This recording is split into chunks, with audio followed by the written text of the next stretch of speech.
Penjelasan Hotman Paris soal promo Hollywings tidak ada kaitannya dengan pimpinan. Hollywings Jakarta akhirnya ditutup. Bagaimana nasib Hotman Paris yang mempunyai saham di bar tersebut? Sampai saat ini, Hotman Paris belum mengeluarkan pernyataan resmi terkait penutupan Hollywings itu.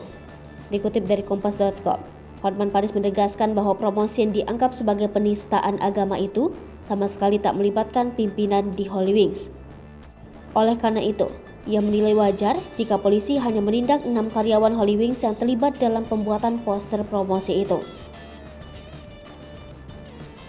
Hal ini disampaikan Hotman menjawab kritik para warganet terkait tak ikut ditindaknya pimpinan Hollywings terkait promosi yang dianggap penistaan agama itu.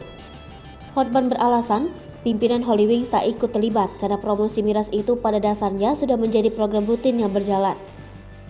Menurut dia, selama ini Hollywings memang rutin mengadakan promosi serupa dengan melihat dari nama yang banyak berkunjung ke outlet restoran tersebut. Nama Muhammad dan Maria pun sama. Nama itu dipilih karena banyak orang dengan nama tersebut berkunjung ke Hollywings.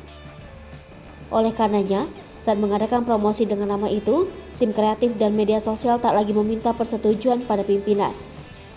Namun, rupanya pemilihan nama itu menimbulkan masalah dan dianggap penistaan agama. Pemerintah Provinsi DKI Jakarta resmi mencabut izin usaha seluruh outlet Hollywings yang berada di Jakarta pada Senin 27 Juni 2022.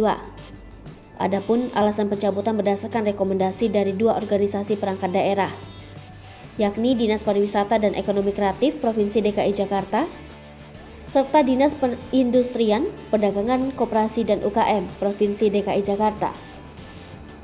Kedua organisasi perangkat daerah tersebut menemukan beberapa outlet Hollywings di Jakarta belum memiliki sertifikat standar KBLI 56301 jenis usaha bar yang telah terverifikasi.